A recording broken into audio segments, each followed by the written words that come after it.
দেশের বিভিন্ন জেলায় উদ্বেগজনকভাবে বেড়েই চলেছে হামের সংক্রমণ। শিশুদের পাশাপাশি আক্রান্ত হচ্ছেন বড়রাও। হাম উপসর্গে সিলেট, রংপুর ও বরিশালে ৩ শিশুর মৃত্যু হয়েছে। প্রতিনিধিদের পাঠানো তথ্য ভিডিওতে সুমন সিদ্দিকের রিপোর্ট। ঈদ আসবে, সাথে ক্যাশব্যাকও আসবে। নিজের বা প্রিয়জনের জন্য কেনাকাটায় এবারও নগদ পেমেন্টে পাচ্ছেন দারুণ ক্যাশব্যাক। তাই যাই কিনুন, পেমেন্ট করুন নগদে। সিলেটে ওসমানী মেডিকেল কলেজ হাসপাতালে হামের উপসর্গে ৯ মাস বয়সী এক শিশুর মৃত্যু হয়েছে। এ নিয়ে সিলেটে হামের উপসর্গে মৃত্যুর সংখ্যা দাঁড়িয়েছে ৩৫ জনে। গত ২৪ ঘন্টায় সিলেটে নতুন রোগী ভর্তি হয়েছে ৭৮ জন। বর্তমানে বিভিন্ন হাসপাতালে চিকিৎসাধীন ৩২১ জন শিশু।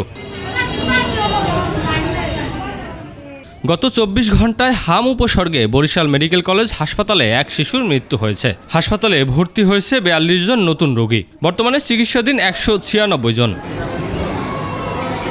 রংপুর মেডিকেল কলেজ হাসপাতালে চিকিৎসাধীন অবস্থায় ৯ মাস বয়সী এক শিশুর মৃত্যু হয়েছে।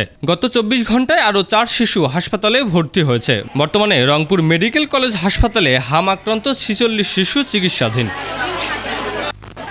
খুলনা বিভাগেও প্রতিদিন বাড়ছে আক্রান্ত শিশুর সংখ্যা। গত ২৪ ঘন্টায় নতুন করে ৮৯ শিশুকে হাসপাতালে ভর্তি করা হয়েছে। ১৫ মার্চ থেকে এখন পর্যন্ত বিভাগের ১০ জেলায় হামের উপসর্গ নিয়ে হাসপাতালে ভর্তি হয়েছে ৪,১৩৭ শিশু। মারা গেছে ২০ জন। গাজীপুরেও বাড়ছে হামের সংক্রমণ। শহীদ তাজউদ্দিন আহমেদ মেডিকেল কলেজ হাসপাতালে গেল ২৪ ঘন্টায় নতুন করে ভর্তি হয়েছে ১৬ শিশু। আক্রান্তদের চিকিৎসায় খোলা হয়েছে আলাদা ওয়ার্ড।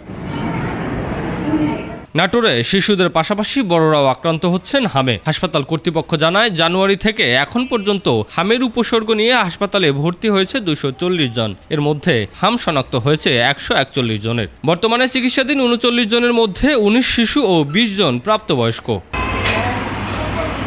চিকিৎসকরা বলছেন, সময়মতো টিকা গ্রহণ, আক্রান্তদের আলাদা রাখা এবং স্বাস্থ্যবিধি মেনে চলার মাধ্যমেই হামের সংক্রমণ নিয়ন্ত্রণ সম্ভব।